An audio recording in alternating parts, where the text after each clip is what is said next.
बिस्मिल्लाहिर्रहमानिर्रहीम। आप लोग देख रहे हैं मेरा यूट्यूब चैनल बायोलॉजी ब्रेकडाउन। हम क्लास 12 के यूनिट नंबर 1 के शॉर्ट क्वेश्चन आंसर्स सॉल्व कर रहे हैं, जिसमें हमारा क्वेश्चन नंबर 5 है, why are some enzymes secreted in inactive form. तो ये एक रीजनिंग क्वेश्चन है जिसमें ये पूछा गया है कि ऐसा क्यों है कि कुछ एंजाइम्स जो है जब वो सीक्रेट होते हैं तो वो इनएक्टिव फॉर्म में होते हैं, वो एक्टिव फॉर्म में नहीं होते हैं। तो इसके बहुत सारे रीजंस हैं, जिसमें से कुछ रीजंस हैं कि सबसे पहला ये है कि to prevent self digestion.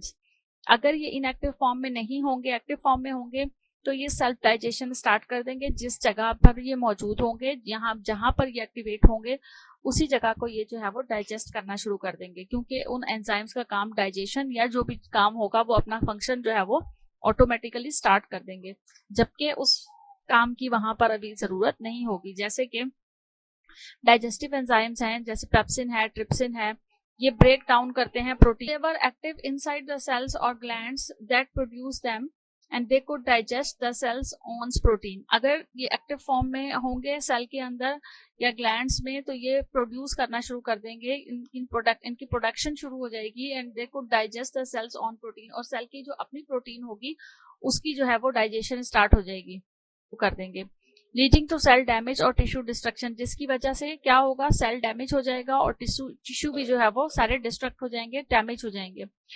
Second इसका रीजन ये है कि to allow activation only in the right environment. Activation जो है वो सही इन्वायरमेंट के अंदर हो, तो ये भी जो है वो सेल एंजाइम्स का एक इनएक्टिव होने का रीजन है कि एंजाइम इनएक्टिव होंगे तो उसकी जो एक्टिवेशन होगी वो राइट इन्वायरमेंट पर, जहां पर उसकी एक्टिवेशन की जरूरत है उस जगह जाकर एक्टिवेशन होगी। Enzymes are activated only when they are reach their target sites.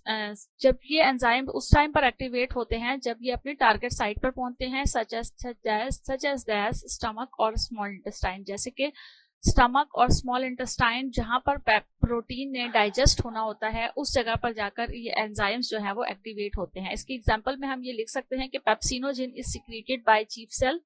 Chief cell से पेप्सिनोजिन जो सेक्रीट होता है वो इनएक्टिव फॉर्म में होता है। स्टमक के अंदर वो पेप्सिनोजिन जो है वो इनएक्टिव फॉर्म में सेक्रीट होता है। It is activated to pepsin by stomach acid HCl in the lumen, और ये एक्टिवेट उस वक्त होता है और पेप्सिन में कन्वर्ट उस वक्त होता है जब उसे एसिडिक इन्वायरमेंट यानी HCl दस्तयाब होता है। यानी स्टमक के अंदर चूंकि एसिडिक इन्वायरमेंट होता है, HCl मौजूद होता है, तो वहां पर ल्यूमन वाली जगह पर पेप्सिनोजिन जो है वो HCl के साथ मिलकर, या HCl जो है वो पेप्सिनोजिन को एक्टिवेट कर देता है और पेप्सिन में कन्वर्ट कर देता है। सेल के अंदर ये फंक्शन नहीं होता बल्कि ल्यूमन में मौजूद होता है ये।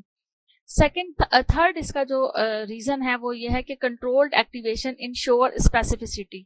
एक्टिवेशन कंट्रोल्ड होगी, यानी जिस टाइम पर एक्टिवेशन की जरूरत है उस टाइम पर एक्टिवेशन हो, और जब जरूरत नहीं है उस टाइम पर दोबारा से एंजाइम्स जो है वो इनएक्टिव हो जाएं। ये जो है वो इंश्योर करता है इस चीज को। Activation in a controlled environment ensures that enzymes function only where and when it is needed. ये जो एक्टिवेशन के कंट्रोल होने का प्रोसीजर है सारा बॉडी के अंदर, कि एक्टिवेशन की जहां पर जरूरत है उस टाइम पर हो, तो ये कंट्रोल्ड एनवायरनमेंट जो है ये इस चीज का कंफर्मेशन है कि जहां पर, जिस जगह पर बॉडी में एंजाइम्स के फंक्शन की जरूरत है वहां जो है वो एक्टिवेट हो, और जहां पे जरूरत नहीं है वहां वो मिनिमाइज हो जाता है। Collateral damage to the body on tissue, और अगर वो डैमेज ना हो तो अगर वो इनएक्टिवेट ना हो तो जो है वो बॉडी के टिश्यूज को डैमेज कर देता है। क्वेश्चन नंबर 6 है, name the enzymes involved in protein digestion. यहाँ पर एंजाइम्स के नेम लिखने हैं जो प्रोटीन डाइजेशन में हेल्प करते हैं। तो स्टमक में पेप्सिन एंजाइम होता है जो प्रोटीन को डाइजेस्ट करता है, और स्मॉल इंटेस्टाइन में ट्रिप्सिन, काइमोट्रिप्सिन और पेप्टाइडेज होता है जो कि प्रोटीन को डाइजेस्ट करते हैं। क्वेश्चन नंबर 7 है, how could no secretion of HCl affect digestion.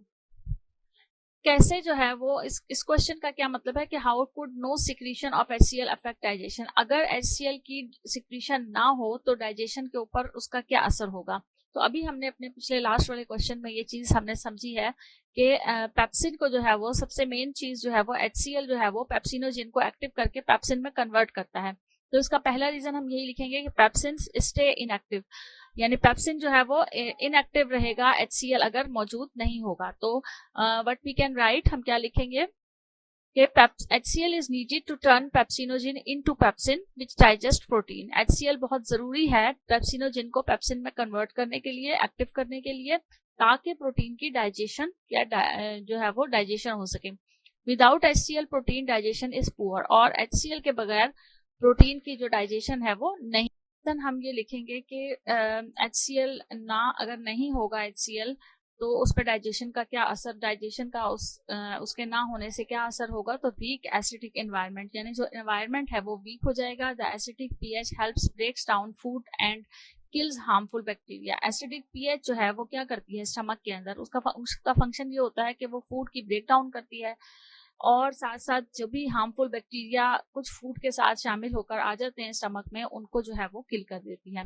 तो without HCl digestion slow down, digestion slow हो जाएगी HCl के बगैर. And there is higher risk of infection, और इन्फेक्शन का रिस्क भी जो है वो ज्यादा हो जाएगा.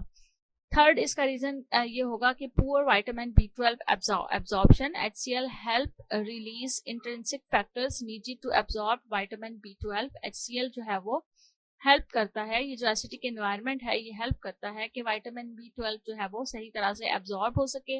No HCl can lead to B12 deficiency. और अगर HCl नहीं होगा तो B12 डेफिशिएंसी हो जाएगी, क्योंकि वो ब्लड में एब्जॉर्ब ही नहीं हो सकेगा, कॉजिंग वीकनेस एंड एनीमिया, जिसकी वजह से बहुत ज्यादा बॉडी में वीकनेस आ जाएगी और एनीमिया भी हो जाएगा, जो कि ब्लड की कमी होती है, एनीमिया. नंबर 8 है how does the stomach protect itself from HCl. अच्छा, अब यहाँ पर ये भी एक रीजनिंग क्वेश्चन है कि HCl चूंकि एसिडिक होता है तो एसिडिक जो है वो तो स्टमक को भी जो है डैमेज कर सकता है. तो स्टमक कैसे अपने आप को HCl से जो है वो बचाता है. म्यूकस लेयर एक मौजूद होती है. Stomach protect itself from hydrochloric acids by producing a thick layer of mucus that coats the inner lining. Stomach के अंदर एक म्यूकस लेयर मौजूद होती है, थिक लेयर होती है ये, जो कि जो इसका जो इनर लाइनिंग है उसके ऊपर एक थिक सा कोट मौजूद होता है म्यूकस लेयर का. And this mucus barrier prevents the acidic from damaging the stomach tissues. और यही म्यूकस लेयर जो है या बैरियर जो है ये प्रिवेंट करता है, बचाता है एसिड से स्टमक के टिश्यूज को डैमेज होने से. बाइकार्बोनेट आयंस क्या होते हैं? Special cells in the stomach lining also release bicarbonate. बहुत सारे स्टमक के ऐसे कुछ खास किस्म के सेल्स मौजूद होते हैं स्टमक में या स्टमक की लाइनिंग में, जो कि बाइकार्बोनेट को रिलीज करते हैं, which help neutralise any acid that comes to close. और ये बाइकार्बोनेट क्या है? बेसिकली बाइकार्बोनेट जो है वो बेस है. तो बाइकार्बोनेट का फंक्शन ये है कि जो एसिडिटी अगर बहुत ज्यादा होने लगती है तो वो उसको न्यूट्रलाइज करता है, उसको बैलेंस करता है. Additionally the stomach lining is constantly renewing itself to repair any minor damage. और अगर HCl से या एसिडिक एनवायरनमेंट बहुत ज्यादा हो जाता है स्टमक में तो उसकी लाइनिंग जो है वो डैमेज होने से बचाने के लिए ये बाइकार्बोनेट आयन रिलीज होते हैं, जिसकी वजह से रीन्यूइंग हो जाती है, यानी स्टमक अपने आप को रीन्यू कर लेता है सेल्फ एंड रिपेयर कर लेता है किसी भी माइनर डैमेज से.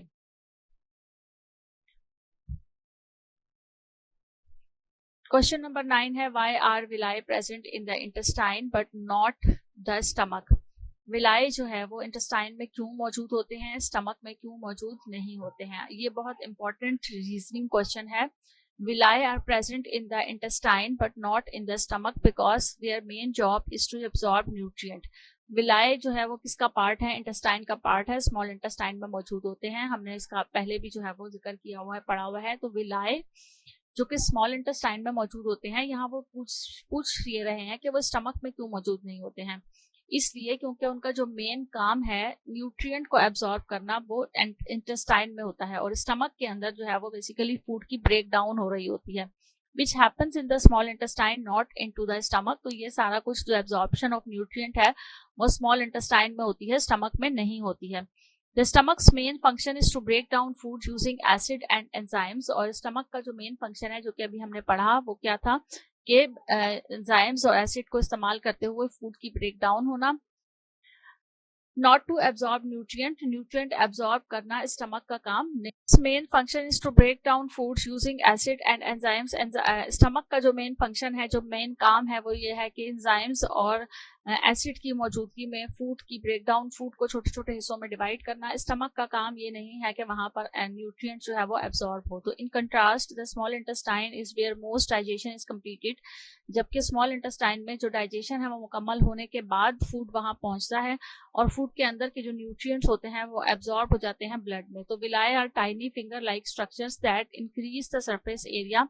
विलाई बेसिकली क्या होते हैं, वो टाइनी छोटे छोटे फिंगर लाइक फिंगर्स की तरह के स्ट्रक्चर्स होते हैं जो कि सरफेस एरिया को इंक्रीज कर देते हैं इंटेस्टाइन के, and helping it absorb as many nutrients as possible. और जितने न्यूट्रिएंट एब्जॉर्ब हो सकते हैं due to the structure of villi, उतने ज्यादा न्यूट्रिएंट जो है वो ब्लड के अंदर एब्जॉर्ब हो जाते हैं। नंबर 10 है trypsin act at alkaline pH, what provides alkalinity.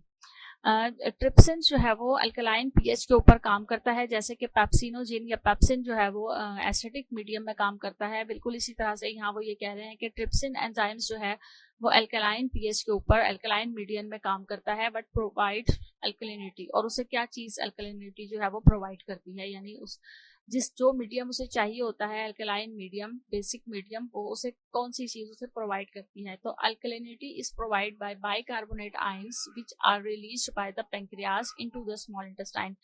Pancreas के जरिए से ये बाइकार्बोनेट आयन रिलीज होते हैं जो कि स्मॉल इंटेस्टाइन में रिलीज होते हैं, and these bicarbonate ion neutralise the acidic chyme coming from the stomach. और ये जो बाइकार्बोनेट्स आयन होते हैं ये न्यूट्रलाइज कर देते हैं एसिडिक काइम को जो कि स्टमक से आ रहा होता है। स्टमक में जो भी फूड होता है चूंकि वो एसिडिक मीडियम में मौजूद होता है, तो वो जो फूड का बना हुआ होता है एक पेस्ट सा जिसे काइम कहा जाता है, वो एसिडिक काइम होता है। तो ये जो बाइकार्बोनेट आयन होते हैं जो कि पैंक्रियास से स्मॉल इंटेस्टाइन में रिलीज होते हैं, ये उस स्टमक एसिडिक काइम को न्यूट्रलाइज कर देते हैं, creating a suitable alkaline pH for trypsin. और जब ये बाइकार्बोनेट आयन रिलीज होते हैं स्मॉल इंटेस्टाइन में, तो वहां पर जो है वो पीएच उनके रिलीज होने की वजह से वो पीएच जो है वो अल्कलाइन हो जाती है। अब ट्रिप्सिन जो है वो इस अल्कलाइन मीडियम में बहुत अच्छी तरह से अपना फंक्शन परफॉर्म करता है, इफेक्टिवली परफॉर्म करता है, एंड कंटिन्यू प्रोटीन डाइजेशन, और प्रोटीन की डाइजेशन को कंटिन्यू रखता है। तो ये हमारे शॉर्ट क्वेश्चन आंसर्स थे जो हमारे क्वेश्चन नंबर 4 से क्वेश्चन नंबर 10 तक जो है वो इस वीडियो में आपको मिल जाएंगे। नेक्स्ट क्वेश्चन के लिए और मजीद जो है वो यूनिट के क्वेश्चन आंसर्स के लिए और लेक्चर के लिए साथ रहिएगा इसी यूट्यूब चैनल पर। Thank you so much. Allah Hafiz.